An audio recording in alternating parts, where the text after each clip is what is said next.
Denmark enters 2025 under the sign of historical changes. Not long ago, the throne passed from Margrethe II to her eldest son, the current King Frederik. This transfer of power has garnered significant interest, both within the country and beyond its borders.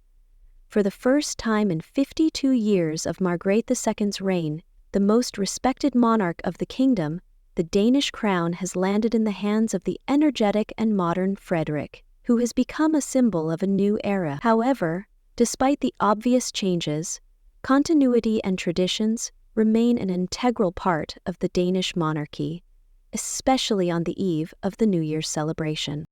Since 1941, the end of December in Denmark has traditionally been associated with the monarch's solemn speech, broadcasted on television. Danes gather around their screens on this day to hear the year's summary and the head of state's wishes. A year ago, everyone was stunned by Margrethe II's loud announcement of her abdication. At the age of 83, Daisy, as the former queen is affectionately called by Danes, handed the throne over to her son. Now, the public awaits King Frederik's first New Year's speech, which experts believe will outline a new course for the monarchy, making the address more personal and closer to the people. The distinction will even be evident in the choice of location.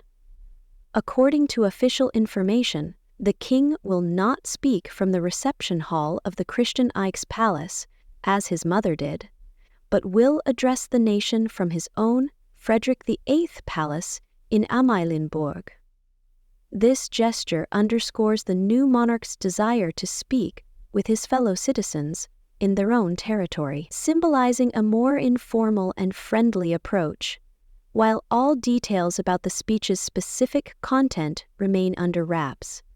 However, experts believe he will touch on topics such as ecology, youth policy, and public health, the areas that hold a special place in Frederik's heart. Another significant event will be the traditional New Year's feast, Nytårskaften og Tafel, which brings together representatives of the government, the diplomatic corps, and the Danish establishment. This year, two key participants will make their debut, Frederik and his wife Maria as the hosts of the evening, and the 19-year-old Crown Prince Christian, who will join the royal table for the first time. At the official event on January 1 at 8 p.m., which will take place in the Christian 7 Palace, located within the Amalienborg complex, the entire royal family will gather. In addition to the royal couple, former Queen Margrethe II, Prince Joachim, and Princess Marie, as well as Princess Benedicta, are expected to attend. Notably, Prince Joachim and Marie's participation had long been in question, but the royal house confirmed their presence, eliciting a positive response from monarchy enthusiasts. Despite her abdication, Margrethe II has not completely withdrawn from the public sphere. According to the Danish constitution, a former monarch can perform the functions of a regent in the absence or incapacity of the reigning king. In practice, this means that Danes always have access to the invaluable experience of the former queen. Experts say that Margrethe II's wisdom and long-standing authority helped smooth the transition to the new king. Additionally, she continues to support cultural projects related to ballet and theatrical scenography, particularly her collaboration with Tivoli Theatre, where she pursues her long-standing passion for artistic design.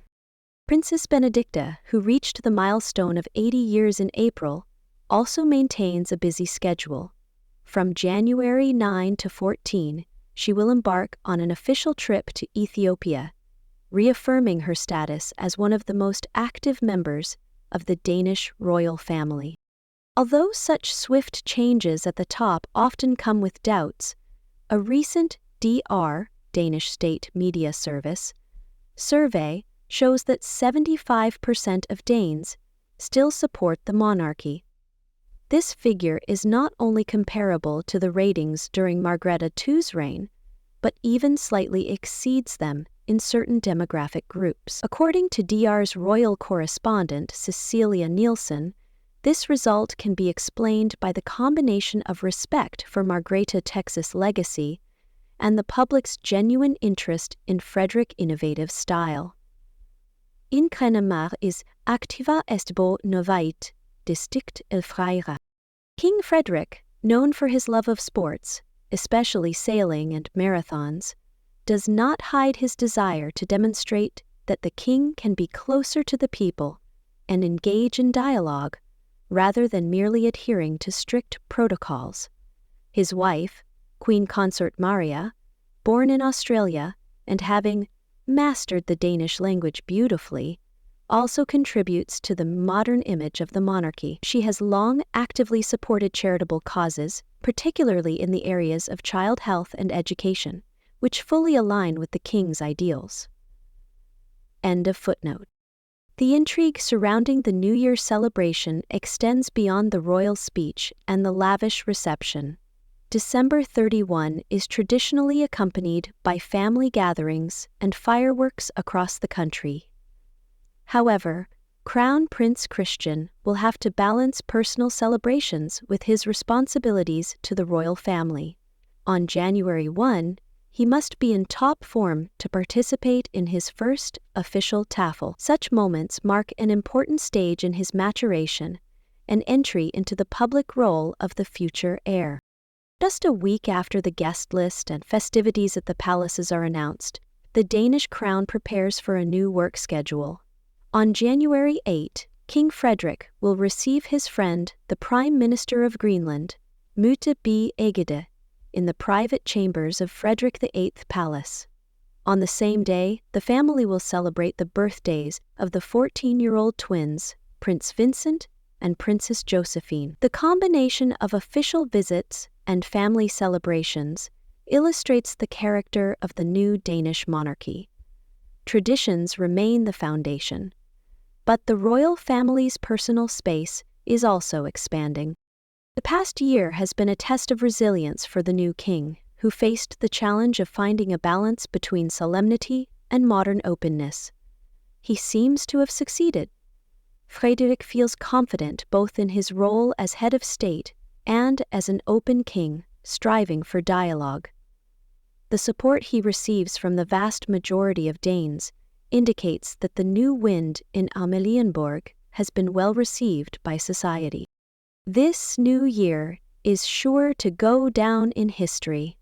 When several generations of the royal family gather in one hall to begin another chapter in the nation's life together, it is a genuine symbol of the Danish monarchy's durability. The combination of a solemn atmosphere, rich traditions, and a drive for renewal is the main driving force that provides grounds to assert that the kingdom under Frederik's rule will continue to delight Danes with stability, care for its citizens, and the elegant style inherent to a true royal family.